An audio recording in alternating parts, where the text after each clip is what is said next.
10월 국정감사에서 김건희 씨 고모가 소유한 충북 충주의 태양광 발전시설 공장 등이 불법으로 운영된 거 아니냐라는 의혹이 있었던 적이 있었습니다. 그리고 얼마 안 돼서 이 공장이 팔렸는데 신천지 한 간부가 공동 명의로 43억을 주고 샀다. 이게 확인이 됐고요. 그래서 이제 취재 과정에서 신천지 사람들한테 물었죠. 그랬더니 김건희 고모인지 모르고 샀다라고 말은 하는데 입금 내역에 보면 고모라고 적혀 있어요. 그러니까 예. 입금 내역에 진짜로 이름이 뭔가. 고씨 아까 말했던 네. 화제의 고씨. 여보세요. 돌아가신 어머님을 고 네. 고모. 제 이름을 모르는 사람들이 고모 씨라고 부를 때가 있습니다. 아, 고모 씨. 예. 아, 그 고모 씨인가? 그러면 이모 씨는 이모입니까? 장모 씨, 이모 예. 씨. 아무튼 이 고모라는 장모는 그거가 장모 씨로 장모 고모. 어머 다 되네. 정모. 정모가 없네. 예. 정모. 정모는 이제 정기 모임이죠. 아, 정모? 엠빵 되네. 엠빵이다. 정모의 돈을 버는 거군요. 예. 아무튼 그런 이 고모라는 글자가 적혀 있는 입금 내역도 있었고 녹취도 나왔어요. 지금 그 김건희 고모를 때리려고 하니까 빨리 치우려고 하는 거지라는 녹취도 나왔습니다. 그러니까 정황을 보자면 김건희 씨 고모가 이제 문제가 되니까 이거를 신천지가 뭔가 처리해 준 것 같은 그런 정황이거든요. 이 보도 어떻게 보셨어요? 이 원래 김건희 씨 고모 이분이 보수 유튜버들하고 밀착 관계가 그 얘기 많이 예, 했었죠. 유명하죠. 예. 네, 목사님으로 활동하면서 예전에 그 왜 조화 화환 보내는 것도 이분이 뭐 뒤에 있다라는 얘기들도 네, 있었고요. 네, 예. 네. 맞아. 그래서 사실 그 윤석열 윤호개인 어떤 집회나 이 직전까지 보면 그게 슈퍼챗에서 싸줄 때까지만 딱 그 운동을 해요. 예. 그리고 정확하게 탄핵당한 딱 탄핵되고 나서 4월 4일 이후에 보시면 싹 사라집니다. 맞아요. 아하. 왜냐면 자금줄이 사라졌거든요. 아 돈줄이 사라졌어. 예. 이거는 제가 예. 질문해드릴 수 있는 게 서울구치소를 제가 가끔 가잖아요. 가면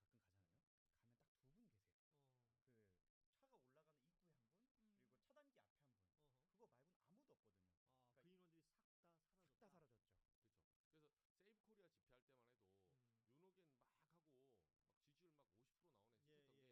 어허. 그거 말고는 아무도 없거든요. 아, 그러니까 그 인원들이 싹 다 사라졌다. 싹 다 사라졌죠. 그렇죠. 그래서 세이브 코리아 집회할 때만 해도 윤호겐 막 하고 막 지지율 막 50% 나오네 예, 했었던 예, 게 예. 다 탄핵 그러니까 실질적으로 윤석열이 실각하고 그리고 실제적으로 헌법에서 탄핵당하는 이 중간 기간이 있어요. 예.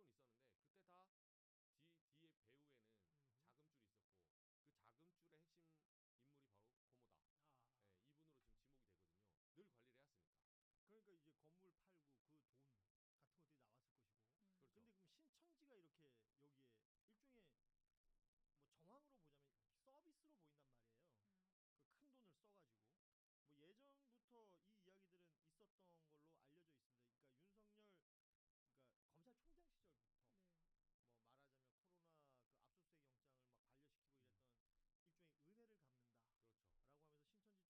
그 큰 돈을 써가지고 뭐 예전부터 이 이야기들은 있었던 걸로 알려져 있습니다. 그러니까 윤석열 그러니까 검찰총장 시절부터 네. 뭐 말하자면 코로나 그 압수수색 영장을 막 반려시키고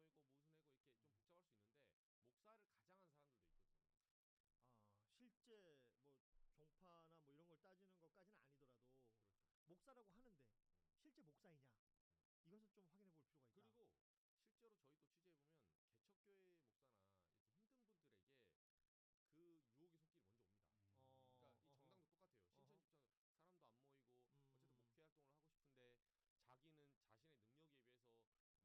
다 그렇죠. 뭐 장로이고 무슨 애고 이렇게 좀 복잡할 수 있는데 목사를 가장한 사람들도 있거든요. 아 실제 뭐 종파나 뭐 이런 걸 따지는 것까지는 아니더라도 그렇죠. 목사라고 하는데 실제 목사이냐 이것을 좀 확인해 볼 필요가 있다. 그리고 실제로 저희 또 취재해 보면 개척교회 목사나 이렇게 힘든 분들에게 그 유혹의 손길이 먼저 옵니다. 그러니까 이 정당도 똑같아요. 신천지 입장 사람도 안 모이고 어쨌든 목회 활동을 하고 싶은데 자기는 자신의 능력에 비해서 너무 험한 황무지를 지금 갈아엎고 있는 와중에 예. 누가 쓰고 와서 신도 100명 넣어드릴까요? 이렇게 해서 한번 어차피 겉으로는 똑같잖아요. 그렇죠. 겉으로는 매주 예. 뭐 예를 들면 설교하고 사람들 같이 지내고 뭐 포교하고 똑같기 때문에 이거 뭐 우리 동네에 있는데 한 명씩 한 명씩 늘려가면 너무 오래 걸리니까 한번 같이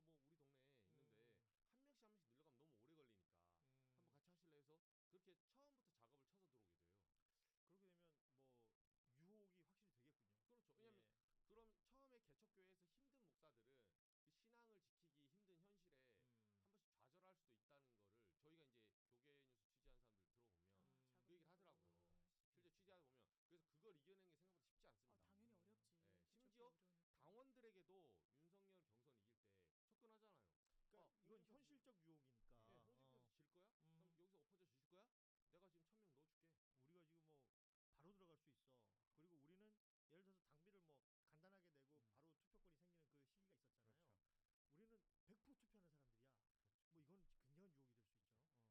시범 케이스처럼 한번 보여줘요. 그래서 실제로. 한번 이거 그 시음회처럼 한번 마셔보실래요? 해갖고 우리 힘 한번 네, 보실래요? 그 다음에 ARS 돌릴 때 한번 보여줘요. 그렇게 지표로. 실력 행사가 되는지. 네, 여기도 바보가 아니기 때문에 한번 보여주면 윤석열 후보도 눈 돌아갔을 거예요. 그래서 그런데도 안 공정에서. 돼갖고 명태균한테 홍 올려 뭐 이렇게 뭐 그렇죠. 그런 조정을 것들까지 했었던 그러니까 모든 수단이 다 사용되었다라고 아 정말 본다면 이건 사실 선거라는 게 민주주의의 꽃이라고 얘기하는 건데 그걸 완전히 오염시키는 작업들이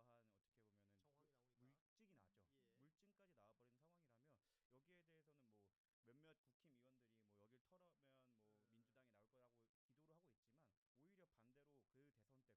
근데 지금 이게 합수본에서 아마 수사가 되고 있을 것 같은데 예. 저는 이게 특검보다 훨씬 낫다고 생각하는 게 인원과 기간에 제한이 없어요. 그 수사기관에서 수사하는 거니까요. 예, 그래갖고 이거는 좀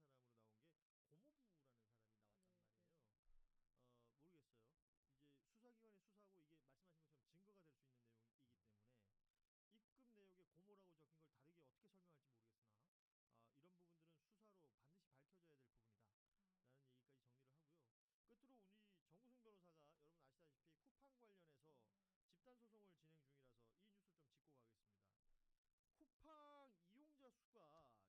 말이에요. 모르겠어요.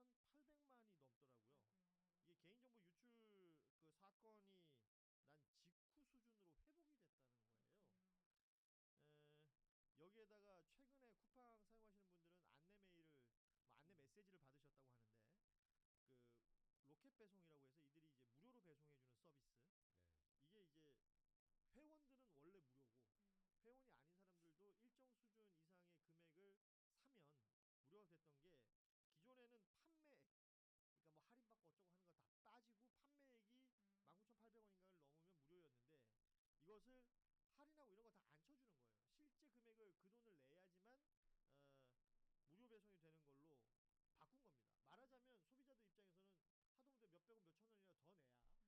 이상의 금액을 사면 무료가 됐던 게 기존에는 판매액 그러니까 뭐 할인받고 어쩌고 하는 거 다 빠지고 판매액이 19,800원인가를 넘으면 무료였는데 이것을 할인하고 이런 거 다 안 쳐주는 거예요. 실제 금액을 그 돈을 내야지만 무료 배송이 되는 걸로 바꾼 겁니다. 말하자면 소비자들 입장에서는 하다못해 몇백 원 몇천 원이라도 더 내야 그렇군요. 이게 무료 배송이 되는 걸로 바꿨는데 이게 무슨 이야기와 연결이 되냐면 뭐 쿠팡이 미안하다면서 뭐 몇만 원짜리 주고 막 그랬던 거 있잖아요. 그렇죠. 그 비용을 여기서 다 커버를 한다는 거예요. 야, 그래 보이네요. 이건 진짜 얍삽하다라는 생각이 드는데 이게 우리가 사실은 합당이랑 1차에서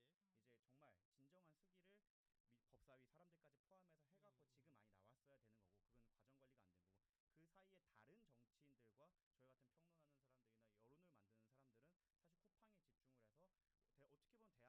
대표적인 사례로 남을 것 같아요. 아하. 사실 그때 대한민국의 정치인들이 했어야 되는 건 물론 검찰개혁도 매우 중요한 의제이기 때문에 그건 수면 아래에서 예. 이제 정말 진정한 수기를 법사위 사람들까지 포함해서 해갖고 지금 많이 나왔어야 되는 거고 그건 과정 관리가 안 된 거고 그 사이에 다른 정치인들과 저희 같은 평론하는 사람들이나 여론을 만드는 사람들은 사실 쿠팡에 집중을 해서 어떻게 보면 대한민국 자체를 정말 깔바고 너네 어차피 그래도 우리 쓸 거잖아라고 정말 거의 동양척식 주식회사처럼 우리를 이용했던 쿠팡에 대한 단죄를 했어야 되는데 지금 벌써 어쩔 수 없어요. 이용객들은 지칠 수밖에 없습니다. 정치적으로 뭔가 액션을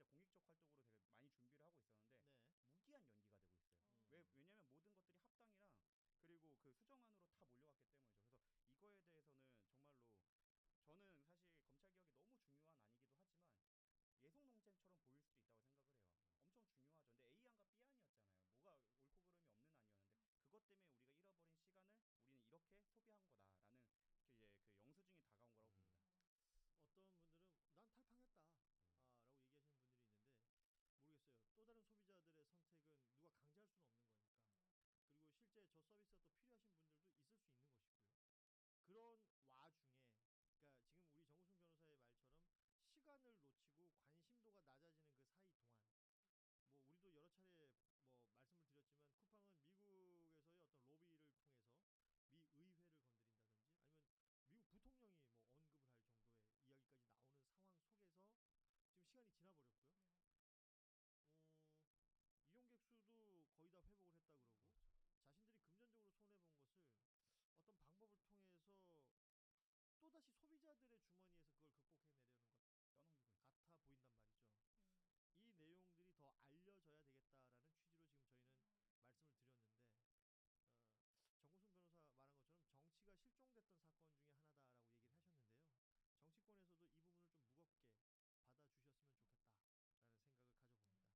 또 좀 여쭤보도록 하겠습니다. 2차 종합특검 바닥바닥 시간이 가고 있는데 어디서 먼저 문이 열리나 했더니 김건희 특검팀 쪽에서 먼저 세게 드라이브를 네. 거는 것 같습니다. 원희룡 전 그 국토부 장관, 금지했다는 그렇죠. 거죠. 네. 이창수 전 중앙지검장 그렇죠. 네. 두 사람에 대해서 출국 금지를 하고 음. 사실상 김건희와 관련된 양평고속도로 그리고 도이치모터스 주가 네. 조작 의혹 사건에서 검찰의 수사가 왜곡된 거, 이걸 좀 들여다보는 거 아니에요? 그러니까 애당초 저는 사실은 이 특검부 4명을 지명을 했을 때부터 네. 아마도 이런 식의 구조가 되지 않을까라는 좀 관측을 좀 했었는데 결국은 지금 1차 특검에서 3대 특검에서 가장 미진했던 부분이라고 한다면은 그 부분은 김건희에 대한 수사 부분이었거든요. 그렇습니다. 예를 들면 너무나도 우리가 혐의가 짙어 보임에도 불구하고 1차 김건희 특검에서 제대로 하지 못한 부분들이 너무나 많았기 때문에 네. 이런 것들이 수사 타깃이 될 거라고 생각을 했고 첫 번째 타깃은 아무래도 윤건희가 관절을 이전하는 과정에서 저지른 불법에 대한 수사가 되고 있는 것 네. 같고 네. 그런 것들을 통해 가지고 지금 어제 같은 경우에도 행안부라든가 국방부라든가 외교부나 경호처를 다종다기하게 압수수색을 한 예. 상황이었고 맞아요. 그 앞단에는 또 그저께는 윤한홍 의원을 상대로 그렇습니다. 서울에 있는 주거지, 창원에 있는 뭐 사무실 등등을 전방위적으로 압수수색을 한 상황인데 기본적으로 이제 밑그림 자체는 그려져 있는 상황이고 예. 당시에 21g이라는 업체를 누가 선정하게 했는가 이건 네. 역시도 사실 관련자들의 공소장이 이미 기술이 일부 돼 있는데 네. 김건희의 그런 개입이 있지 않았는가라는 의심이 음. 특검이 짙은 것 같고 이런 부분들에 대한 수사를 굉장히 열렬하게 하고 있다 이런 네. 상황을 볼 수 있을 것 같습니다. 그렇군요. 자, 경향신문 단독 보도가 나와 있는데요. 특검이 김건희의 도이치모터스 주가 조작 사건의 방조 혐의 추가 공소장 변경을 신청했다라는 보도가 나와 있습니다. 김건희의 가담 행위는 주가 조작 범행의 공동 정범에 해당하지만 최소한 방조범에 해당할 수 있다. 따라서 피고인 방어권의 실질적 보장을 위해서 예비적으로 자본시장법 위반 방조죄 죄명 및 공소 사실을 추가한다. 라는 내용이 들어와 있습니다. 이 전략은 무조건 유죄는 받겠다는 거예요. 유죄는 원래 사실은 받겠다. 1차에서 이제 무죄 나온 네. 부분을 보면은 네. 공범으로만 걸다 보니까 이걸 이 공범 관계에 대한 성립이 안 된다는 취지로 법리로 이제 사실은 무죄 판결을 했기 때문에 방조범들이 이미 도이치모터스 같은 경우에는 유죄 판결을 받은 사례들이 많거든요. 예. 천주에 그렇죠. 해당하는 방조범들. 그렇기 맞습니다. 때문에 그 주의적 공소 사실인 그런 공범 관계로 예. 자본시장법 위반으로 만약 유죄 판결을 안 하더라도 이렇게 방조범 관계로 법리 형성이 되면 유죄를 선고해 달라. 무죄는 절대 못 받겠다. 이런 식의 취지의 주장을 하는 것을 보입니다. 그러니까 이 얘기는 지난번에 사실은 김건희 특검팀 초반부터 나왔던 얘기예요. 그러게요. 예. 최소한 방조범으로라도 예비적 그 기소를 할 수 있거든요. 예비적 기소할 수 예. 있는데 왜 안 했냐. 예. 김건희 특검 이상하다. 사실상 김건희 봐주기 플러스 검사들 봐주려고 이렇게 기소를 안 하는 거 아니냐라는 의혹이 있었는데 뭐 2차 특검이 세게 드라이브를 자, 걸어서 그런 이게 건가요? 또 한 칸 중요한 게 네. 있습니다. 보십시오. 아까 그런 의혹이라고 한다면 받아서 말씀을 드리면은 방조범으로 기소해서 유죄가 나왔으면 네. 사실은 이제 그 김건희에 대한 수사도 여러 영역이 있겠죠. 그러니까 원래 1차로 중앙지검을 했을 때 봐줬을 때 보면은 방조범으로도 기소를 안 한 거잖아요. 네. 그럼 죄책이 더 깊어지지 않겠습니까? 네. 방조범으로 기소해서 항소심에 유죄가 나온다고 한다면은 이 사건을 봐주는 과정에서 방조범으로도 기소하지 않은 부분도 죄책을 물을 수밖에 없는 상황이 검사에 되기 때문에 대한. 검사를 상대로 어. 그렇기 때문에 이창수 중앙지검장을 비롯한 지휘부의 결단 같은 것들이 그 죄질의 폭이라는 것이 훨씬 더 넓어질 수 있고 2차 종합특검이 그런 여러 가지 이제 직무요기 혹은 직권남용의 범죄를 입증하는 과정에서도 훨씬 더 수월한 네. 장치나 도구가 될 수 있다. 네. 왜냐하면 이 항소심 자체가 633 원칙에 따라 가지고 내란 전담 재판부라든가 특별하게 이제 어떻게 보면 빠르게 할 수 있는 재판부에 그렇죠. 배당이 됐을 거기 때문에 네. 기본적으로 이제 항소심 결과가 3개월 안에 나온다고 보면은 종합특검의 수사 기관과 맞물려 가지고 훨씬 더 검찰 지휘부를 수사하기가 예. 용이해지는 측면 분명히 있다는 해설이 가능할 것 같습니다. 그렇군요. 네. 근데 선고 날짜가 이미 나오긴 똑똑해. 했었어요. 다음 달 네. 28일에 선고하겠다고 이야기를 했었었는데 아마 이렇게 공소장 변경을 하게 되면 또 길이 늘어날 수도 있겠다는 생각이 들기도 하고 사실 그렇게 빨리 마무리될 사건은 또 아니긴 하거든요. 네, 네, 그러니까 네. 추가적으로 기소를 하는 상황이면 네. 그렇기 때문에 우리 구기현 기자가 주진우 말씀하신 기자라고 할 뻔했죠. 그 실수를 이렇게까지도 바로 가져가시다니. 아 김은지 네. 얼굴 빨개졌다. 김규영 기자가 말씀하시는 거가. 그리고 또 하나 좀 김건희 특검을 지적하고 싶은 게 이게 네. 조용히 사실 덜 주목받고 지나간 사건인데 그 이제 이기훈 부회장을 도피시키는 네, 혐의로 맞아요. 기소된 사람들이 또 맞아요, 있잖아요. 맞아요. 김건희 특검에서. 예, 예, 예. 그러니까 지금 최종 결심을 앞두고 증거 목록을 들고 오지 않아가지고 재판길이 미뤄진 바가 그렇죠. 있어요. 그러니까 예. 정신 못 차리고 공소유지 못 하고 있다라는 이야기를 할 수밖에 없는데, 네. 그러니까 김건희 특검은 이제 와서 아까 그 진행자가 말씀하신 것처럼 이거 사실 충분히 2심 올라갈 때 할 수 있는 건데 왜 이거 지금 했냐라고는 더 그렇죠. 좀 질타를 해야 됩니다. 맞습니다. 근데 사실 제가 이제 2차 특검팀 내부 취재를 좀 해보면 이 1차 팀들 있잖아요. 뭐 김건희 그다음에 그 뭐지? 그 조은석 내란 특검. 네네네. 요 팀들이 별로 협조를 안 한대요. 그러니까 지금 세 팀 가운데 그나마 적극적으로 한 데가 최상병 특검. 최혜병 특검팀은 그래 우리가 할게. 그리고 적극적으로 뭐 자료면 자료, 인원이면 인원 다 협조를 하는데 네. 자 김건희 특검팀하고 조은석 내란 특검팀은 혹여라도 2차 특검에서 자신들의 어떤 잘못한 점이 드러나게 될까봐 그거를 조금 감추거나 또는 비협조하는 방식으로 업무를 해태하는 거 아니냐라는 의심을 갖도록 행동을 하고 있다라는 겁니다. 그러니까 제가 보기에는 조은석 특검이 그랬잖아요. 사초를 쓰는 심정으로 이번 특검을 시작한다. 그러면 내가 못했지만 2차 특검에서는 밝혀내야 되는 명징한 범죄 사실이 있다고 한다면 지금이라도 협조하는 게 옳다. 그렇지 않습니까?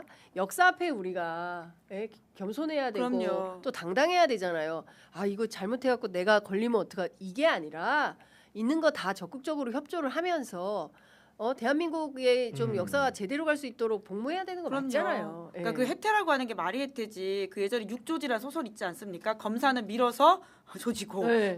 검사는 불러 조지고 판사는 밀어 조진다. 뭐 네. 이런 말이 있는데 네. 사실 지금 똑같은 거거든요. 그렇습니다. 그러니까 이런 식으로 혜태한다는 것은 진짜 좋은 말인 거예요. 그러니까 뭔가 우아하고 중립적으로 보이는데 사실 이 사건을 지금 안 하려고 한다라고 네. 봐야 되는 거죠. 그렇습니다. 원희룡 장관이 출국 금지가 됐는데요. 한 번도 불러서 조사한 적이 없어요. 김건희 특검팀에서. 네, 그래서 그때 네. 김건희 특검 종료하자마자 본인 페이스북에다가 올렸잖아요. 그러니까 오히려 나를 이런 식으로 범죄자로 몰아갔던 너희들 반성이라는 취지의 글들이었던 네. 걸로 기억을 하는데, 네. 그러니까 굉장히 당당한 모습이죠. 그렇습니다. 이제 조사를 받게 됐어요. 제가 보기에는 소환 조사 한다고 봅니다. 어떻게 보세요? 그리고 원희룡 전 장관에 당연히 수사를 한다고 봐야 되는 거고, 저는 2차 종합특검 권창현 특검을 좀 이렇게 힘을 실어주면서 밀어주고 싶은 부분이 어떤 거냐면은 수사 의지는 권창현 특검을 비롯한 특검보들이 엄청납니다. 정말로 어마무시하다고 그렇습니다. 느껴지는 거고, 아까 이제 그 내란 특검에 대해서 말씀하셨는데 김건희 특검 수사 관련된 미비한 부분들을 이어받아서 하고 있는, 예를 들면 뭐 김지미 변호사라든가 진일종 변호사 같은 경우에도 사실 업무 분담이 잘 돼 있는 것 같아요. 김지미 변호사 같은 경우에는 사실은 민변 출신이고 검찰에 대해서 어떤 부분들이 문제가 있는지를 너무나 잘 아는 사람인데, 김지미 특검부 주도하에서 이창수를 비롯한 당시에 김건희를 봐주겠다는 의혹을 받고 있는 사건들을 조사권 4차장. 집중적으로 조사를 하고 있는 상황인 거고, 그 밑에는 파견 검사를 받지 않고 실제로 경찰 위주로 이제 팀을 그렇습니다. 짜가지고 파견 검사 0명. 맹렬하게 제대로 조사해 보겠다 이런 각도가 있는 것 같고, 진일종 변호사 같은 경우는 검사 출신인데 사실은 검찰에 있을 때도 굉장히 유능했던 분으로 알고 있어요. 여러 가지 특수부 수사라든가 첨단 범죄 수사에 조예가 깊은 분인데, 이분 같은 경우에 사실은 보면은 강제 수사를 제가 추단하는 건데 아마도 진일종 변호사 주도하에 있는 특검부 팀에서 지금 강제 수사 영장이 네. 차례로 발부된 것으로 보입니다. 그러니까 진도의 속도에 비춰봤을 때는 네. 김건희 씨를 그 수사하고 있는 진일종 그 변호사가 과거의 노하우를 기반으로 해가지고 네. 굉장히 치고 나간 측면이 있다. 그렇기 때문에 선차적으로는 김건희 비리를 1차적으로 왕해서 밝히는 부분이 있고 후차적으로는 이제 내란이라든가 이런 것들은 더 깊이 있는 수사가 돼야 되기 때문에 그런 부분들이 후속적으로 뒤따르지 않을까라는 네. 관측을 좀 해보게 됩니다. 그 원희룡 전 지사 페이스북 정확하게는 2025년 12월 29일에 6개월 특검 수사에도 원희룡은 없습니다. 이렇게 썼네요. 원희룡이 있네요 지금. 자 어쨌든 그 기가 막힌 일입니다. 당선되자마자 그 인수위에서 제일 먼저 한 게 실제로 고속도로를 휘게 만드는 일이었다라고 한다면 우리 국민들이 어느 국민들이 참 잘했네 납득 타당하다 이렇게 생각하겠습니까? 모든 것이 본인의 사익을 위해서 국정을 농단했던 것들이 다 드러나서 그 문제에 대해서는 그야말로 법에 제대로 된 심판을 받아야 된다라는 생각이 좀 듭니다. 네. 김건희 씨가 반클리프 목걸이 받았다. 모조품이고 엄마 선물이었다. 다 싹 다 거짓말이었다라는 걸 시인했어요. 이거는 어떻게 봐야 돼요? 그렇게 아니라고 그러더니 안 받았다고 버티더니 이제 와서 그거 저 짝퉁 아니고 진짜 맞아요. 엄마 선물 아니에요. 이렇게 한 거예요. 그러니까 이게 기본적으로 음. 그러니까 어떻게 보면은 법률 조력을 받는 사람이기 때문에 김건희 혼자 변호사들의- 결정했을 리는 아. 없는 거고 지금 보니까 형량이 1심에 생각보다 좀 살살 나왔죠. 너무 살살 네, 나왔잖아요. 예. 구형량에 비해 1년 턱없이 되다 8개월. 보니까 예. 본인 같은 경우 탈출 의지가 강력한 거죠. 아, 요거 해가지고 그렇기 때문에 여러 가지 반성이라든가 일부 인지에 유죄 입증이 되는 부분들 예. 물건으로 사실은 전달 경로가 명확하게 구중된 부분 같은 경우에는 본인이 부인한다고 안 받은 게 됩니까? 그렇습니다. 주변에 있는 참고인이나 전달자들이 다 받았다고 말을 하는데 네. 그렇기 때문에 그런 부분에 대한 교통 정리를 하고 있는 것으로 보이고 예. 결국은 받아서 반성한다고 하게 되면은 양형 사유에 그런 여러 가지 혜택이 있을 수 있기 때문에 기본적인 전략 자체가 풀려나는 전략이다 이렇게 보이지만은 네. 김건희 씨는 절대로 못 풀려납니다. 지금 음. 김건희 2차 종합특검에서 하고 있는 부분들도 김건희와 관련된 부분이 제가 누차 말씀드리지만은 가장 주안점이 돼 있는 것이고 네. 새로운 범죄가 철창 안에 있는 동안에 하나하나 더 차곡차곡 쌓일 뿐입니다. 네. 그 범죄들은 심판을 피하고 집행유예를 풀릴 수 있겠습니까? 그렇습니다. 본인의 착각에 불과하다, 미몽에 불과하다 말씀드립니다. 네. 네. 그 우리가 아직 못 찾은 게 있어요. 뇌물 창고. 아 그렇죠. 그 어, 컨테이너 두 개가 어디로 컨테이너 갔다라는 두 동 보도가 중에 있었죠. 컨테이너 두 동 가운데 한 동은 생활물품이고 예. 한 동은 어디론가 사라졌는데 이 어디론가 사라진 이 뇌물이 들어있지 않겠냐라고 의심받는 이 컨테이너 박스가 어디로 가 있는지 이거를 2차 특검은 찾을 수 있을까요? 참 궁금하다라는 생각이 좀 듭니다. 또 하나 지금 어제 오후에 그 정치자금법 위반 사건 있지 않습니까? 윤석열, 명태균 여론조사. 네. 이진관 판사가 아, 증인으로. 증인으로 김건희 씨를 불렀어요. 예. 나와야 되겠죠?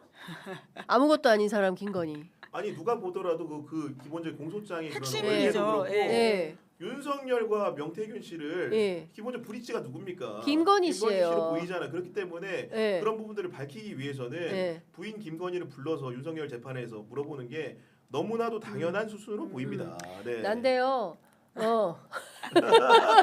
당선인이 아, 너무 발음이 좀 좋으세요. 약간 또 미르라고 했어요. 뭉개셔야 뭉개. 돼요. 미르라고 했어요. 예, 제가 한때 인간 복사기. 아, 주현영 예, 씨가 활약을 잘했던 기억이 했었습니다. 나요. 예, 예. 근데 제가 보기에는 이 사이에 사실은 김건희 씨를 빼면 연결이 잘 안 됩니다. 그래서 김건희 씨를 불러서 저는 저 국민 판사 이진관 이진관 판사가 어떤 것들을 케어 물을지 예. 정말 궁금하다. 그리고 그 자리에서 김건희 씨가 네. 어떠한 각오로 어떻게 얘기를 할지 이것도 이제 국민들이 지켜볼 일이다라는 생각이 좀 듭니다. 사실 끝나지 않은 이 내란 네, 그 기획자가 누구냐 네. 이거를 저는 반드시 밝혀내야 된다고 생각을 하는데 당시에 뭐 성형외과를 갔다, 뭐 나는 뭐 전혀 몰랐다, 뭐 부부싸움을 했다, 뭐 야단을 맞았다, 온갖 설들이 난무하지만 이 내란의 기획에 V0였던 김건희 씨가 아무 역할을 하지 않았을까에 대해서는 여전히 의구심이 있습니다. 이게 뭐 당신의 상상에 불과하다 이럴 수도 있는데요. 여러 가지 증거를 통해서 확인될 수 있는 전모가 나오지 않을까 생각하는데 김은지 기자는 어떻게 생각하세요? 예, 그리고 또 하나 12월 3일 왜 12월 3일이었는가에 대해서는 내란 특검에서 추측으로만 이야기를 했잖아요. 그렇습니다. 미 대선과 관련돼 있는 이야기를 했었었는데 사실 굉장히 그러니까 그것이 전반적인 지기현식 부장판사 지기현식 논리로 이어질 수밖에 없거든요. 충동적이고 계획적이었다. 네. 그렇게 보기가 어려운 정황들이 너무 많거든요. 그래서 2차 내란 특검에서는 그 지기현식 어떤 사고 그리고 뿐만 아니라 그 김건희라고 하는 그 내란의 기획자로 의심받는 사람들에 대한 이야기들을 좀 촘촘히 메울 필요가 있다. 안 그러면 이 계엄이 너무나 그냥 해프닝으로 끝나게 될 수도 있다라는 걱정이 됩니다. 네. 반클리프 팔찌를 결국 뇌물로 인정하며 꼬리 자르기에 들어간 김건희 씨 측의 노림수가 참으로 뻔뻔하기 짝이 없습니다. 축하 선물이라며 물타기를 시도 중이지만 실상은 집행유예를 노린 치밀한 계산이라는 비판이 쏟아지는 상황이죠. 검찰이 원희룡 전 장관을 출국 금지하며 재수사 신호탄을 쏘아올린 점은 이번 사태가 결코 단순하지 않음을 방증합니다. 권력의 비호 아래 숨겨왔던 진실이 과연 어디까지 터져나올지 국민들은 이미 모든 증거를 예의주시하고 있습니다. 법망을 피해가려는 얄팍한 술수는 이제 통하지 않는다는 사실을 이번 재수사가 확실하게 증명해야만 합니다. 이 영상에 좋아요와 댓글 달아주시면 더 많은 사람들이 이 영상을 볼 수 있습니다.